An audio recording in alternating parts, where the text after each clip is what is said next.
My fellow Guardians, what is going on, guys? Your dude Sly here, back at it with another This Week at Bungie Roundup video, and guess what? We are only 4 freaking days away from Shadowkeep. Less than a week, guys. I mean, I cannot wait to dive into some new content. I mean, not like a small seasonal update with, a game mode here and there. No. Everything new. Destinations, strikes, UI, sandbox, weapons, subclasses, you name it, and it's being tweaked. And it's going to feel like an entirely different game. And in this video, we're going to be diving into that how part. Last week, some patch notes dropped as kind of like a preview of what's to come, and most weapons will see some kind of buff. However, this week, we're going to see some nerfs rear their ugly head into the picture, and it's pretty substantial. Not only that, we'll take a look at how things have changed, leveling up your character's power level, how enemies will scale, difficulty drops, and more. So sit back, chillax, and let's take a look at some of the changes coming in less than a week's time. By the way, did I mention there's less than a week to go? I think I did. All right. So anyways, if you don't believe the words coming out of this mouth, then head on over to Bungie.net and check it out for yourself. The link, of course, is down below in the description box to this specific article. Also, along with today's TWAB, the embargo has lifted for certain content which showed off Shadowkeep's first mission. IGN and a handful of large streamers and YouTubers were given access to play the game, and it is now live all over the place. It's a little spoilery, so be careful. I also think there's something else coming on a little later this week or in the weekend. Just a rumor, but we'll see soon enough. Okay, so first things first, let's get into nerfs, guys. We need to get this thing started or it's going to be a long video. Let's get the bad news out of the way. Last week, we were all smiles. We found out about weapons that they'd be seeing, buffs, and a few of them were pretty substantial. However, Bungie is now targeting weapon perks, and you already know which ones they're going to hit. Any and pretty much all of them that has to do with damage. So, Rampage, Surrounded, Kill Clip, just to name a few, and it's not a small nerf either. The TWAB did not go into specifics, however, but it seems like some of them could see a pretty significant drop. For example, Crowd Control was the D1 version of Rampage, and it could go up to 15% extra damage. In certain situations, Rampage in D2 can go up to 67% extra damage. Remember, this is per bullet. And Bungie's looking to tune it down, and I'm assuming they use the D1 figure for a reason. So I would expect to see, a max of, 15 to 25% if you have Rampage maxed out at ×3. But it's not just Rampage here, guys. Most of the damage-dealing talents will see a nerf. Kill Clip, Surrounded, Swashbuckler, Multi-Kill Clip, Desperado, Master of Arms, and Onslaught. All of those will be changed. Perks like Boxed Breathing, Firing Line, as well as a few others are safe as of right now. Like I said, the only ones being touched, Rampage, Kill Clip, Surrounded, Swashbuckler, Multi-Kill Clip, Desperado, Master of Arms, and Onslaught. Those are the only ones actually being tampered with. The only exception to this rule will be Huckleberry. Its Rampage perk will be left completely alone, so you'll still see the 67% damage increase when it hits Rampage ×3. Along with everything else going on in the weapon world, I think Huckleberry is going to be an absolute beast of a weapon come October 1st. Bungie stated legendary weapons too are overall just way too powerful and pretty much outgun exotics most of the time, which has been an issue since forever. Well, part of that is also due to pinnacle weapons, so you guessed it, my friends, pinnacle weapons as we know them will be retired. Bungie is instead filling that hole with something called ritual weapons. However, they will not feature unique or one-off perks for that specific weapon. Instead, ritual weapons will be curated roles only. So basically, it's the same thing you can build at the ruin table. Now, I'm kind of skeptical on how good these weapons will be, and within the TWAB, Bungie posted a preview of that, showing off these 3 new ritual weapons. We have a submachine gun, an LMG, and I forget the other one. I'm not looking at the picture right now, but there it is. Next up, let's talk about more PvE difficulty and in-game settings. Because Destiny is approaching a power level of over 1000 with Shadowkeep, more on that later by the way, a sort of UI stat squish is going to happen. Now it doesn't make your character put out any less damage, but instead Bungie is simply shrinking the numbers and changing the values. You will still do the same amount of damage, DPS, time to kill, all of that's still going to be the same, but the number themselves will be smaller. It stops the whole 99999 thing from happening again when we start damaging bosses on higher difficulties. Which leads me to the next part, challenge and difficulty in Shadowkeep. Bungie is starting to go back to the approach of making a game for its core fanbase, and with that, the challenge of everyday content needs to go up. Previously, anything that was over 40 levels above your power level, at least I think it was 40, It was either 40 a while ago and then changed to 50, or it is still 40. Anyway, it doesn't matter, but now anything over 40 levels above you and the enemy would have that scary red skull next to its name, along with immune popping up every time a bullet would hit its steely hide. This led to big jumps in difficulty above your own level. Playing 10 levels above you, it's doable, especially solo, but 30? It's like taking down a T-Rex with spitballs. Well, now Bungie is extending this over to 100 levels. So whereas before anything 40 levels above your power level would be the immune damage, in Shadowkeep it's now going to be 100 levels. This not only smooths out the difficulty gap, but it also extends it to be even harder as well. It's pretty much the best of both worlds. Bungie has also made it so that enemies who are between 10 and 40 levels higher than your character are easier to beat. They take less time to kill and deal less damage overall. Again, this is because the gap between, one level over yours and immune is now dealt over 100 levels instead of 40. And Shadowkeep looks like Bungie is really pushing for end game challenge. Like real difficulty. I remember the Nightfalls of year 1 back in D1. They were absolutely brutal, but the rewards were well worth the time and effort. This, of course, was back in the day when an exotic drop was pretty much a big deal, and it really upped your ability for endgame play. With the addition of super rare Ascendant shards, the harder your Nightfall and other endgame activities or pinnacle activities, the more likely you are to earn these rare items, which I think is how it should be. Okay, Guardians, moving along here, let's talk about the power climb next. Now, this is the first time in a long while where I did not make a video showing off my thoughts about how to skirt around the rules a little bit and level up faster than intended. First, it's because the past year of seasons never really sat well with me, and I thought Destiny became kind of boring, so I didn't play anywhere near as much as I did the past 4 years, so I did not want to put out any bad information. But the power climb is taking us into brand new territory. There will still be the usual caps like, a soft cap, hard cap, etc. But with endgame now focused on challenging content, our new artifact has a lot to do with how the endgame loop will run. Eventually, you can up your power level by a huge amount, and it'll be the first time in Destiny that we're going to see our power level rise above 1000, such as you see here in this picture. But more so than that, Bungie is attempting to slow down the power climb altogether to make leveling a more drawn-out experience. So where normally it would, take, the hardcore of us just, a week or two to get up all the way to the hard cap, it's now trying to make it like, a monthly process. So let's go over some of these new changes, guys. First and foremost, all non-powerful rewards, aka legendary drops, will now drop at either your highest power level available or at a very least 3 points below it. This is way up from before where legendaries would drop 15 up to 20 below our level in previous years.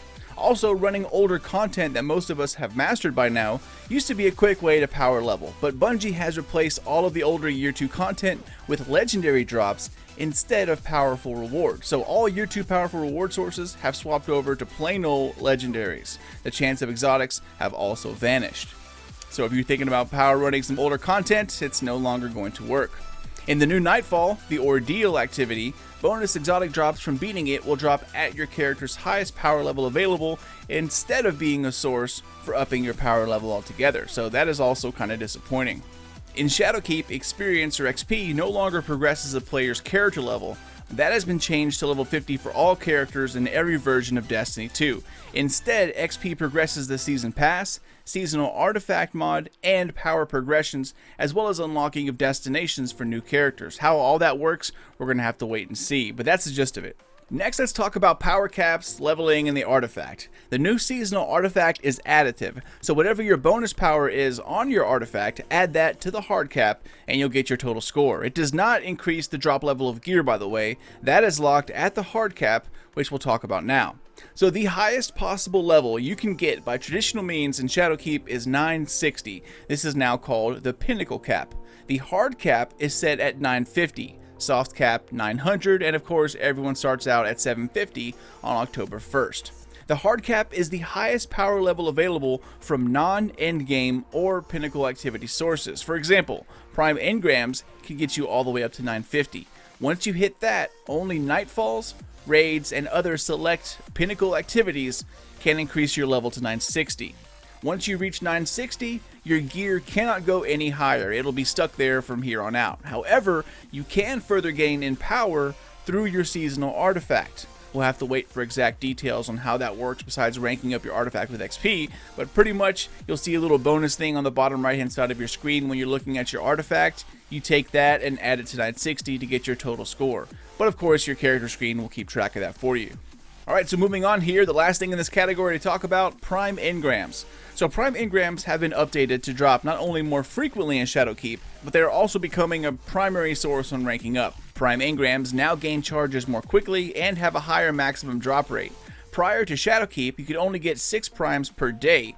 That is of course post Prime Engram glitch. Once the daily reset happens, you could then earn 6 more if you're playing a ton. Again, this is now going to be 9. However, the power gains for Prime Engrams have dropped as well. Instead of Prime Engrams hooking you up with armor or weapons that were like +4 to +7 levels higher than your average, they will now only drop 3 levels higher across the board, and that is going to be fixed. So while we may earn more Prime Engrams overall across the day, with increased chances of dropping, it's going to be lower than we're used to. Now the last thing here about Prime Engrams, I was going to leave it out because I didn't want to confuse anyone, but I decided to come back and edit this in since it is important. I personally am not quite sure what Bungie means by this, but it says here if you complete the Prime example quest prior to Shadowkeep's release, you will earn Prime Engram charges, but those do not drop until you reach 900 power. It says this will help players avoid spending charges early for gains that are most beneficial later. Now the Prime example quest was that small thing we did in Forsaken where we took a Prime Engram to Rahul. However, I don't see how we are saving charges as I'm still earning Prime Engrams right now, so if anyone can iron that out, feel free to comment down below. I'm not quite sure what Bungie means by that. Okay, so moving on, I'll try to speed this stuff up and only go over the important bits. Again, the complete article was located on Bungie.net, the link is down below. So, as you know, Eververse is also being overhauled. On top of being able to see the entire store from your inventory menu, Bright Dust is evolving as well. Now you can now earn Bright Dust by completing Crucible, Gambit, Vanguard weeklies like Nightfall, Strikes, Daily, etc., and also by repeatable bounties. You can do these repeatable bounties as many times as you like to earn Bright Dust. On a quick side note, clan bounties can be completed, kept, and stacked, then turned in for XP after October 1st. They are the one bounty that will not be deprecated, so this would be a great way to earn additional quick power-ups and XP towards your new goodies. Of course, we only have a couple days till Shadowkeep, so you don't have that much time to prep, but if you can do just a couple, it's going to help out. Also, once again, all Eververse items no longer dismantle into Bright Dust, instead they grant Glimmer and shards, so dismantle all of your Eververse items before October 1st. Now, while we're on Eververse, some quick news. New items in the store cannot be purchased with Bright Dust until they are 2 weeks old, so mid-October. Eververse items no longer cost Bright Dust to reacquire them or reroll perks from collections. Instead, they cost the same materials that are given to you when you break it down. Moving on here, Fire Team Medallions. Those once must-have Fire Team Medallions are being removed from the store and turning into fizzled Fire Team Medallions. They will no longer work, so scrap them for Bright Dust. Also, Vanguard Boon has been lowered to 150 Bright Dust, Crucible Boon lowered to 500. Season 7's Best of Year 1 Engram is going bye-bye. Now, Season 8 has the Nostalgic Engram, which kind of sounds like the exact same thing to me. Bright Engrams also no longer reward like they once to. Instead of a Bright Engram every time you level up past 50, you are now ranking up the Season Pass or that Battle Pass system new to Shadowkeep. Every so often, you will earn a Bright Engram from there, but once you max out the Season Pass, which is at level 100, a Bright Engram will drop for every 5 levels after 100. And finally, Eververse bounties as we know them, also heading for the trash heap. You can still complete and turn them in after October 1st. Any remaining Eververse notes you have in your inventory can be deleted for Bright Dust. Alright guys, so sorry this is getting to be a little boring, but patch notes, lists of changes, they're always a pain in the ass to talk about. So maybe next time I'll inhale some helium or something like while reading them out. Okay, so moving on here, there's a shitload of other changes coming as well. Once again, I'll read the important bits, but first, let's talk about the raid. So, the jacket has been revealed, and while it's cool, nothing like the Crown of Sorrows raid jacket, and I'm so pissed that I missed that one last year. I had to leave for E3 the day after Crown of Sorrows dropped, which sucked, and I was so busy at E3, I didn't have time to go back and grind the new raid, so kind of upset about that because it was the best looking jacket that Bungie has revealed to date. This new jacket can be earned by anyone who beats the Garden of Salvation raid before the weekly reset on October 15th. If you aren't attempting the raid or you don't plan on rushing all the way through the Shadowkeep to level up, anyone who beats the raid during this first season of year 3 can show off by getting this t-shirt, which I'm sure will feature the boss, Curia, if my hunch is correct. And now, let's go back to full-on boring mode. Here are the rest of the changes listed in this week's TWAB. I'm just going to read them out, guys. Glimmer cap has been pumped up to 250,000 Glimmer, and sources have been rebalanced to drop more. Open world sources like public events, lost sectors, secret chests have significantly increased the amount handed out. However, passive Glimmer gains from kills have been reduced for some reason, but now enemies can also drop Glimmer chunks on occasion, similar to the chunks you see from chests at the end of strikes. Moving on, let's talk about the speed, the arachnid. The spider is changing up his little black market stall as well as his values. Glimmer now costs 10 legendary shards or 20 PMATs, aka planetary materials. He will exchange it with 10,000 Glimmer. Tangled Shore bounties no longer award Glimmer, but instead drop etheric spirals. Weekly wanted bounties no longer award gear, but now drop between 3 and 15,000 in Glimmer, along with enhancement cores currently offered. Quick side note here, Xur's inventory has been expanded. It will now include world drop exotics from year 2. And for those on Xbox and PC, PlayStation exclusives are now open for all. Crossing fingers for Wave Splitter Week 1. And the following list of changes are part of the patch notes coming with Shadowkeep, so some of this has not been changed yet, but will change on October 1st. Rally banners have been added to Leviathan, Eater of Worlds, Spire of Stars. Shattered Throne Dungeon, now available at all times, can also be launched and reset from the Director. Black Armory Forges also accessible through the Director by way of a playlist on the EDZ. Weapon mods are now reusable. You must have one copy of a weapon mod in your inventory for it to be unlocked in Shadowkeep. If you have it on a weapon, you have to go out and find it again. Now this here's pretty cool. Borealis and Hardlight now match the Prism modifier when changing elements on reload, which, by the way, I think is effing fantastic. Fixed an issue with Golden Gun not firing through Titan's banner shield. Multiplayer buddy emotes now have a visible indication of where to stand. Salute emote can now correctly be brought out from collections and used in the emote wheel. And finally, failing the first encounter of a Black Armory Forge will no longer award PMATs as a consolation prize. AFK people. Cough, cough. Okay guys, last thing, Bungie's mistakes and changes to roadmap. Number 1, in the launch trailer there was a shot of a player wearing Trials armor. This was a mistake, and Trials armor will not be obtainable in Season of Undying. And number 2, roadmap revise. Timing of Nightmare hunts has been changed. October 8th, Hero difficulty goes live. October 15th, Legend Nightmare goes live, and then 22nd, Master difficulty goes live. This is the first time Destiny has ever seen a quote-unquote Master difficulty, so I'm kind of scared to see what that's going to be about. And number 3, something I suspected from the get-go. If you remember a few Vidocs ago, there was one part where a dev talked about a special artifact mod that could drop heavy ammo for your entire fire team if you used a finisher on an opponent but sacrificed half your super to do so. Well, of course, that was way too cool, and it no longer exists. It has been changed to where it now drops heavy ammo for you and special ammo for the rest of your team. But still, with snipers rising up in power and possibly becoming the next best for DPS, special ammo might not be such a bad thing. And finally, scanning over the Bungie Help area of the TWAB, there are a couple things here you should know about. If you have any kind of Destiny 2 game codes, such as, physical codes for Forsaken, season passes, anything else that unlocks content licenses on PC through Battle.net, you must use it ASAP. That will unlock, then migrate to Steam. Once October 1st comes around, you cannot use your Blizzard codes any longer and you will lose out, so claim your codes now.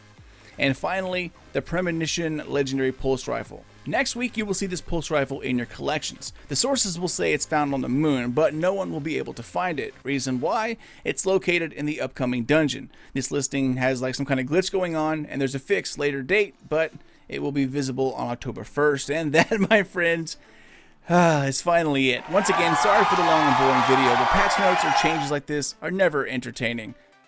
Destiny 2 is changing, guys, and in a huge way. So much so that I'd almost consider it Destiny 2.5, and I am beyond excited to jump and soak it all in. I might not sound like it right now because patch notes suck, but I am definitely excited to play. If you plan on playing either on Xbox or PC and notice something odd or discover a secret, hidden room, weapon, whatever, hit me up on Twitter, Facebook, or email me at SlyNationGaming67 on Gmail. Let's take a look and see if we can solve it together. If I make a video of it, you will definitely get full credit for it as always. But I am out of here, nation. As always, thank you guys so much for watching and for supporting my channel. Next week is going to be a very busy time, so be prepared for a bunch of videos popping up all over the place as we get ready for a reimagined Destiny free from Activision. Comment down below if you plan on playing Shadowkeep on Steam, Xbox, or PS4, and I haven't fully finished it yet, but I will be taking my clan public here soon. So if you're in the need of a new clan, you are more than welcome to join my clan called Raid the Night. Once again, it's not quite ready yet. More news on that soon.